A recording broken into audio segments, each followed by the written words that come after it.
Player जब बने तो वहाँ से हमारा खेल के प्रति लगाव शुरू हुआ और हम इस खो खो खेल में जुड़ते गए। जो एजुकेशन डिपार्टमेंट है दिल्ली गवर्नमेंट का, जो सतसाल स्टेडियम से चलता है, वहाँ भी मैं as a coach, kho kho coach पर हूँ। और वहाँ से हमने शुरू किया अपनी जर्नी को कि गवर्नमेंट स्कूल के बच्चे आज अंतर्राष्ट्रीय स्तर पर अपना नाम ऊंचा कर रहे हैं। ऐसी जो ultimate kho kho season league है उसमें भी मैं हेड कोच हूँ। तेलुगु योद्धास टीम है हमारी, क्योंकि वर्ल्ड कप ने एक ऐसा समा बांधा है कि सब लोग इस दिल्ली में आना चाहते हैं। तो 9 स्टेट के 15 खिलाड़ियों ने जब भाग लिया और वहां पर जब 24 कंट्री आई है उनको बीट किया है और बीट करके हमने वर्ल्ड कप जीता और वर्ल्ड कप की ट्रॉफी आपके सामने है। बतौर मुख्य प्रशिक्षक आपने 2 बार अपनी टीम को एशिया चैंपियन बनाया। बिल्कुल, कितनी खुशी।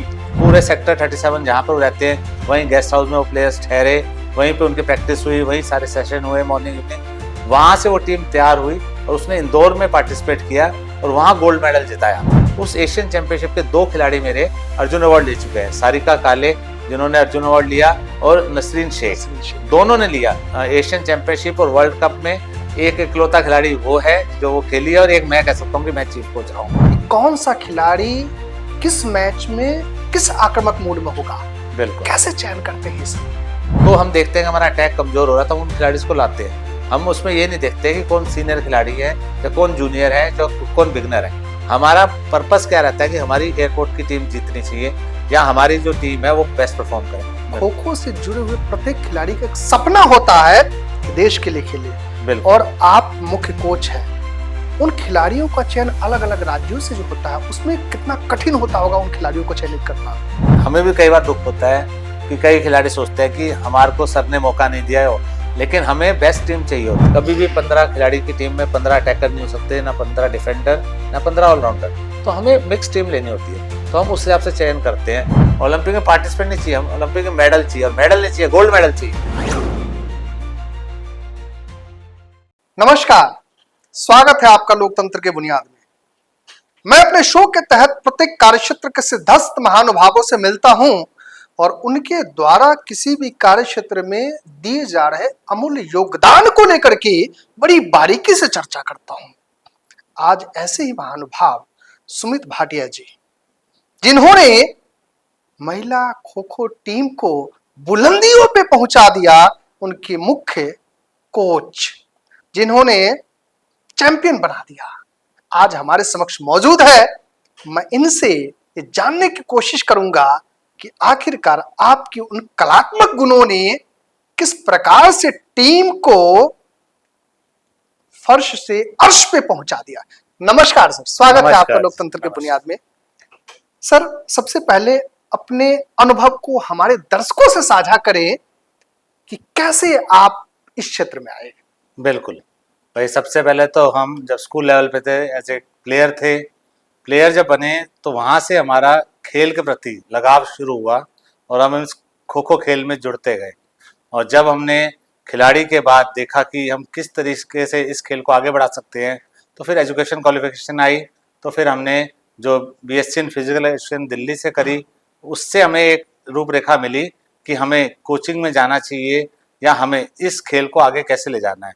बीएससी फिजिकल एजुकेशन के बाद हमने बीपीएड करी, देन एमपीएड, एमफिल, और उसके बाद आता है एनआईएस। तो जब हमने कोचिंग का सारी प्रक्रिया करी तो तब हमारा स्टार्ट हुआ। और हमारा जो एजुकेशन डिपार्टमेंट है दिल्ली गवर्नमेंट का, जो सतसाल स्टेडियम से चलता है, वहाँ भी मैं as a coach, kho kho coach पर हूँ। और वहाँ से हमने शुरू किया अपनी जर्नी को।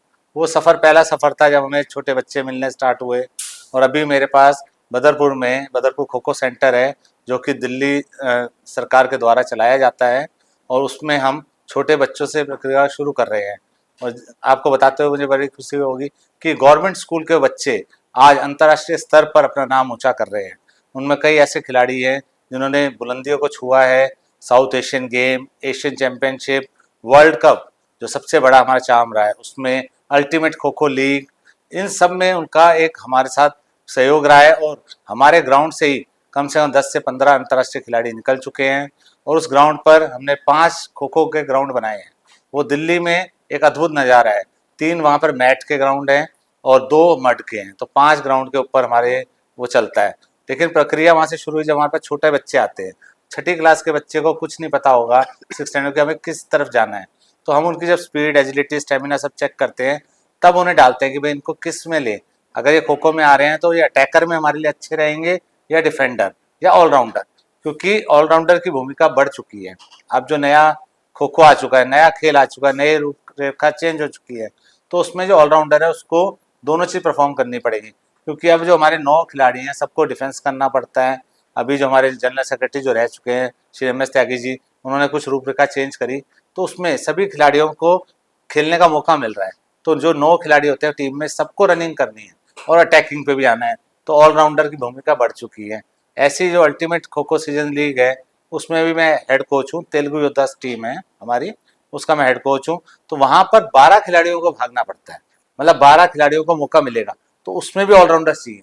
तो अल्टीमेट खो खो लीग जो सीजन 1 और 2 हुआ है, उसका 3rd सीजन की हम तैयारी कर रहे हैं, जो आप देखेंगे कि दिल्ली में ही होगा, क्योंकि वर्ल्ड कप ने एक ऐसा समा बांधा है कि सब लोग इस दिल्ली में आना चाहते हैं, और वो आपको अल्टीमेट खो खो सीजन 3 में दिखेगा, जो नवंबर में होने वाला है।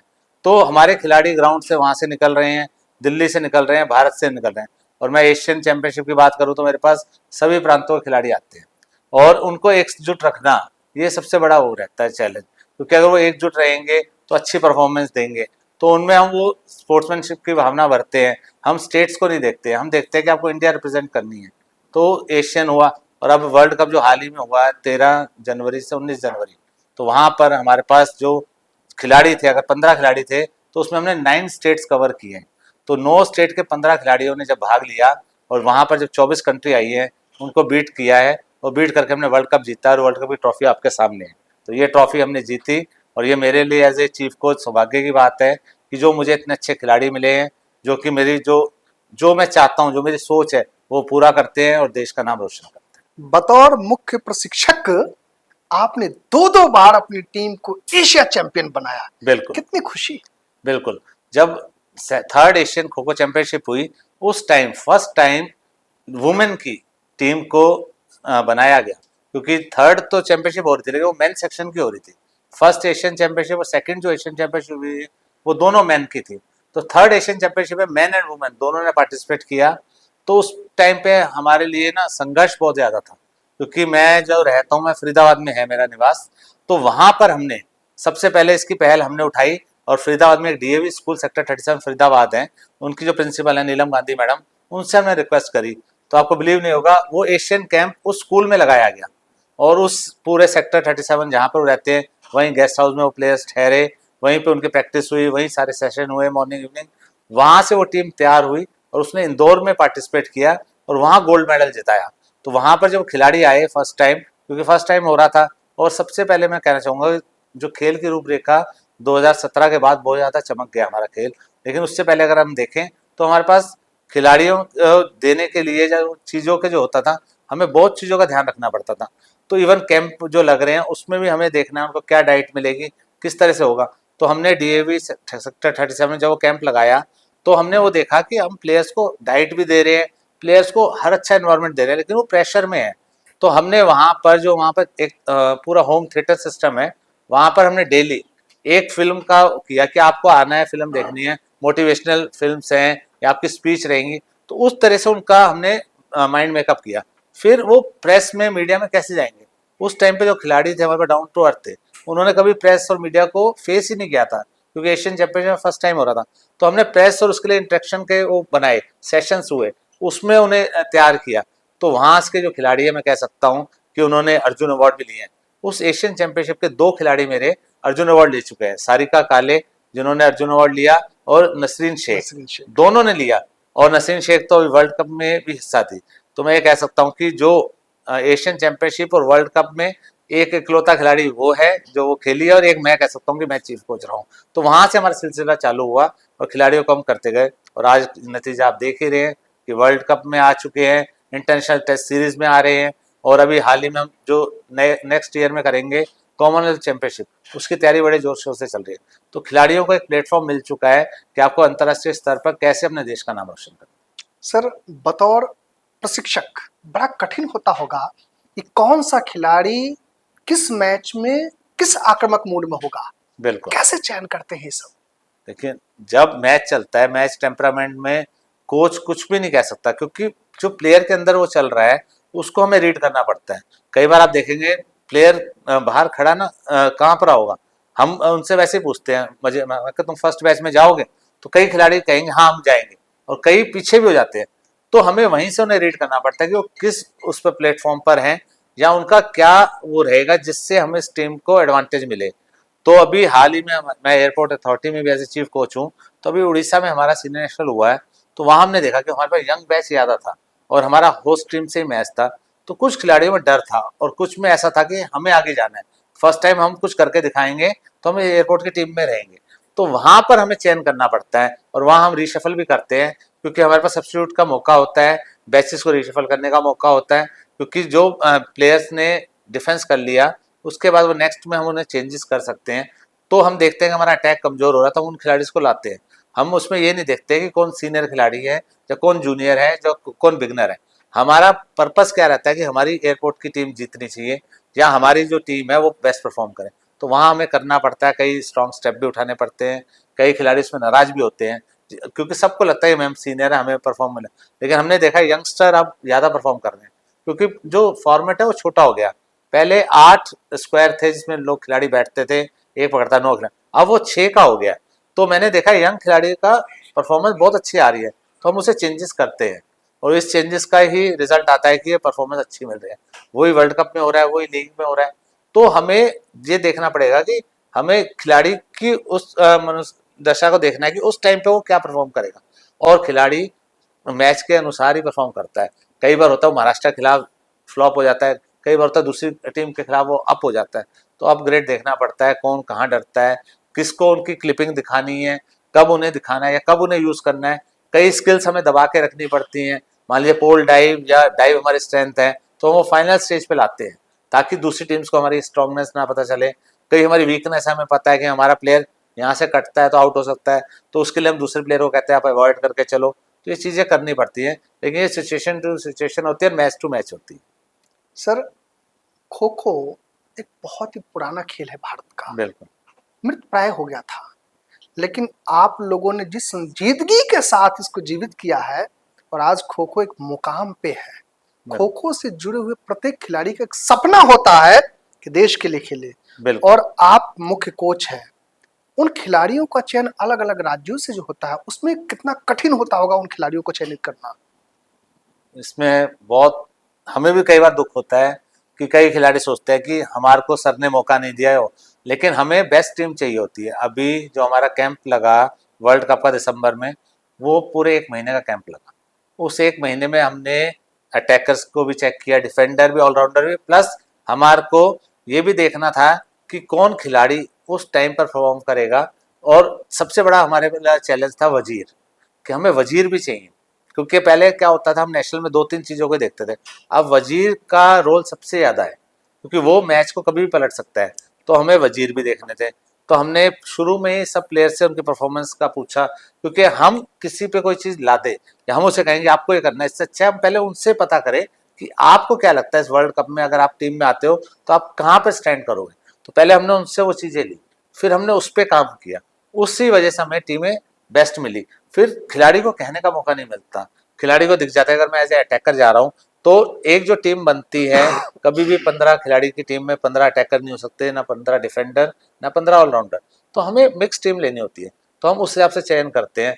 उसमें कई बार क्या होता है कि कुछ अच्छा खिलाड़ी थोड़ा पीछे हो जाता है, लेकिन उसे जब हम कैंप में देखते हैं तो वो अपनी परफॉर्मेंस दे जाता है और वो ऊपर भी आ जाता है, क्योंकि ऑलराउंडर की परफॉर्मेंस पे रहता है। कई बार अच्छा अटैकर जब डिफेंस करता है तो वो ऑलराउंडर में आ जाता है, कई बार डिफेंडर जो होता है वो अटैक अच्छा कर जाता है, हम उसे ऑलराउंडर में लाते हैं। वजीर में हमें रिफ्लेक्सेस चेक करने होते हैं, वजीर को जैसे खो मिलेगी उसके रिफ्लेक्सेस शार्प होंगे तभी वो अटैक कर पाएगा, उसमें हमने करना होता है। अभी हमारे ग्राउंड की खिलाड़ी थी मेरे पास, निर्मला भाटी है, वो वजीर में थी, वजीर में उसे सबसे ज़्यादा अवार्ड मिले वर्ल्ड कप में। तो मेरे ग्राउंड से निकली हुई खिलाड़ी है और वो दिल्ली का देश का नाम रोशन कर रही है, तो इससे बड़ा हमारे लिए सौभाग्य क्या होगा। और वहाँ पर उसे 3-3 अवार्ड मिल रहे हैं, एमरजेंट प्लेयर का अवार्ड मिल रहा है। तो वजीर में ये सारी क्वालिटी होनी चाहिए, वो उसमें थी और उसे हमने सेलेक्ट किया, उसने देश का नाम रोशन किया। सर, आपकी जो भूमिका है ना, कहते ना कि धुरी का पहिए का धुरी है।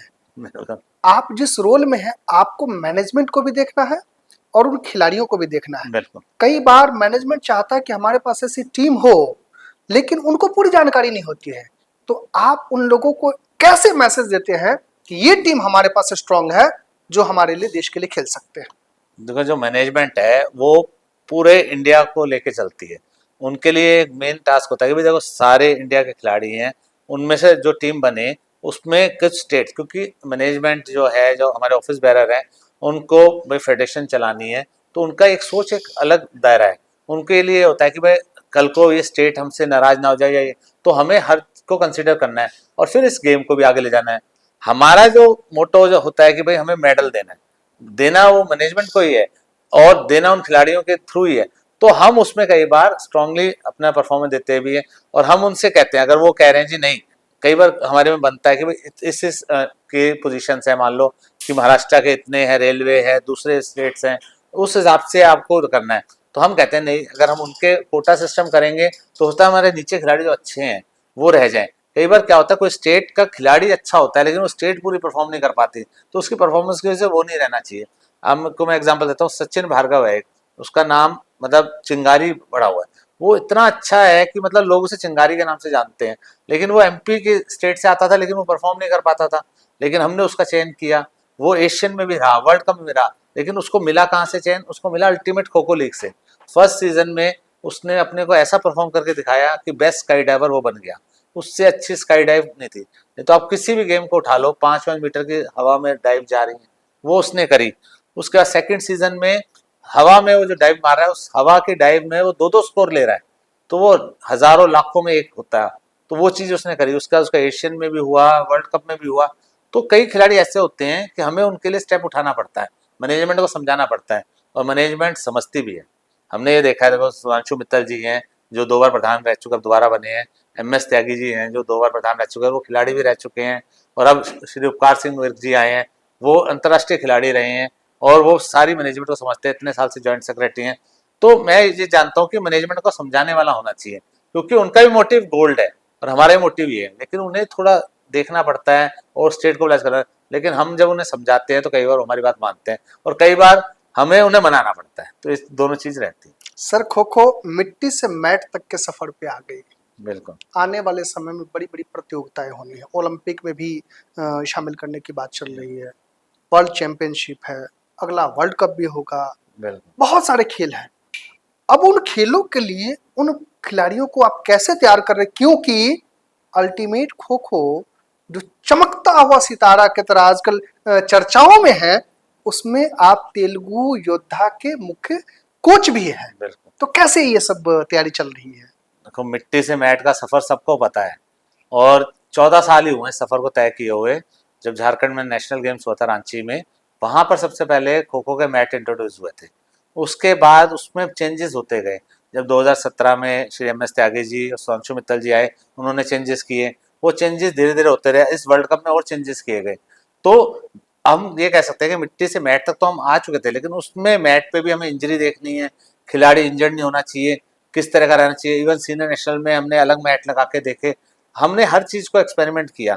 और किसी भी खेल को अंतर्राष्ट्रीय स्तर पर जाना है, जब उस प्लेटफॉर्म पर जाना है, तो उससे मिट्टी से मैट पे आना पड़ेगा। चाहे आप कबड्डी ले लीजिए, चाहे आप रेसलिंग ले लीजिए, वो मड टू मैट पे ही आए। तो उस चीज पे हमने ध्यान दिया। उसके बाद उस पे आना तो आसान है, लेकिन उस पे खड़े रहना इस खिलाड़ी को, क्योंकि इंजरी नहीं होनी चाहिए। प्लस उसे क्या डाइट चाहिए, किस डाइट लेने के से उसको फिट रहेगा, क्योंकि सबसे ज्यादा हमारे में रहते हैं नी जॉइंट्स वगैरह में प्रॉब्लम आ सकती है, क्योंकि डाइव लेते हैं, तो उन्हें क्या डाइट लेनी है वो दिया जाता है। डाइट चार्ट, डाइटिशियंस हैं, प्लस उनके जो हमने साइंटिफिक एनालिसिस करके उनके जो टेस्ट किए हैं, उनसे हमने उन्हें बताया कि आपको कहाँ पे जरूरत है। पहले क्या होता था, प्लेयर कर तो रहा है लेकिन उसकी परफॉर्मेंस नहीं कर रही। अब हमें पता है कि उसके लेफ्ट फुट तो अच्छा चल रहा है, राइट फुट में काफ मसल में प्रॉब्लम है, तो वो मशीन ने बताया कि हाँ काफ मसल उसकी वीक है, उस पर आप वर्क करो। तो हमने किया, क्योंकि उसमें हमारे में सबसे ज्यादा बैठने और उठने का रहता है। तो जैसे वो प्लेयर अपना डिजिटल फुट निकालता है, आगे बढ़ता है, तो उसकी वो परफॉर्मेंस नहीं आती, करंट नहीं आता। तो उन चीजों पे मैं कह सकता हूँ कि सुधांशु मित्तल जी और त्यागी जी रहे और अब उपकार जी आ चुके, उन्होंने सबसे बड़ा रोल अदा किया। तो मैनेजमेंट का यहाँ रोल बहुत अच्छा रहा कि हमें उन्होंने साइंटिफिक तरीके से, साइंटिफिक एनालिसिस, साइंटिफिक टेस्ट दिए। पहले मानव रचना यूनिवर्सिटी में हुए, फिर हम इस वर्ल्ड कप में भी किए। इस वर्ल्ड कप में सारी मशीन्स वहीं पे लगाया गया, जवाहरलाल नेहरू स्टेडियम में सारे टेस्ट हुए, तो उसमें उनकी परफॉर्मेंस देखी गई, उससे वो आगे बढ़े। क्योंकि अगर हमें इंटरनेशनल स्टैंडर्ड पे जाना है तो इस बेंचमार्क को पार करना पड़ेगा, तभी हम एशियन गेम्स और वर्ल्ड कप तक जा सकते हैं। वर्ल्ड कप के बाद अब लास्ट जो हमारा रह जाएगा, जो हमारे को चाहिए कि ओलंपिक में पार्टिसिपेट नहीं चाहिए, हम ओलंपिक में मेडल चाहिए, और मेडल नहीं चाहिए, गोल्ड मेडल चाहिए। तो उसके लिए ये टेस्ट या ये प्लेटफॉर्म जरूरी है कि मैट का स्तर अच्छा रहे। बच्चों के इवन हमने मैट शूज पे काम किया है कि मैं एज ए कोच या कोई भी कोच है ना, उसने मैट शूज नहीं पहना, वो कह तो सकता है खिलाड़ी को तुम ऐसे करो, लेकिन हमने जब पहना ही नहीं तो हम क्या बताएंगे कि उसमें क्या प्रॉब्लम आ रही है। फिर हमने उनसे प्लेयर से लिया, उनसे फीडबैक फॉर्म भरवाए, उसमें उन्होंने चेंजेस किए। इस वर्ल्ड कप में हमने जो मैट शूज यूज किए वो डिफरेंट थे जो अभी तक चल रहे थे। अभी तक जो कबड्डी के मैट शूज थे वही यूज कर लेते थे, इसमें हमने अपने स्पेशल मैट शूज बनाए, उनको यूज किया, और उसके परफॉर्मेंस का नतीजा है कि आज हमारे पास दोनों, एक नहीं कह सकते, मैन और वुमेन दोनों का वर्ल्ड कप मेडल है और दोनों गोल्ड मेडल है हमारे पास।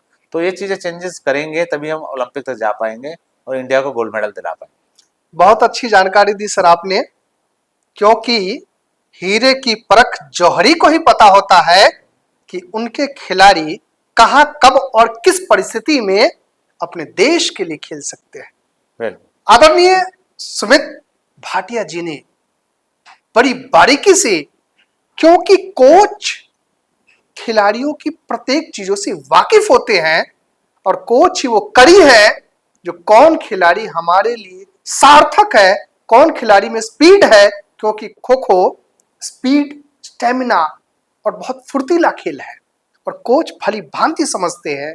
उनके ऊपर बहुत बड़ी जिम्मेदारी होती है, क्योंकि वो राज्य को, वो देश को अपनी बड़ी उम्मीदों के साथ उन खिलाड़ियों को समझाते, तैयार करते हैं। भाटिया जी ने मेरे द्वारा पूछे गए प्रत्येक प्रश्नों का बड़ी बेबाकी और साफगोई से और बहुत सूक्ष्म गहराई में जाकर के जवाब दिया, और इसी तरह बने रहे हमारे साथ, देखते रहे लोकतंत्र की बुनियाद। बहुत बहुत नमस्कार sir. Thank you sir, thank you. हमसे जुड़े रहने के लिए हमारे YouTube चैनल को सब्सक्राइब करें और नई वीडियो की नोटिफिकेशन के लिए बेल आइकॉन को दबाएं। अगर आप ये वीडियो Facebook पर देख रहे हैं तो लाइक जरूर करें और ज्यादा से ज्यादा शेयर करें। धन्यवाद।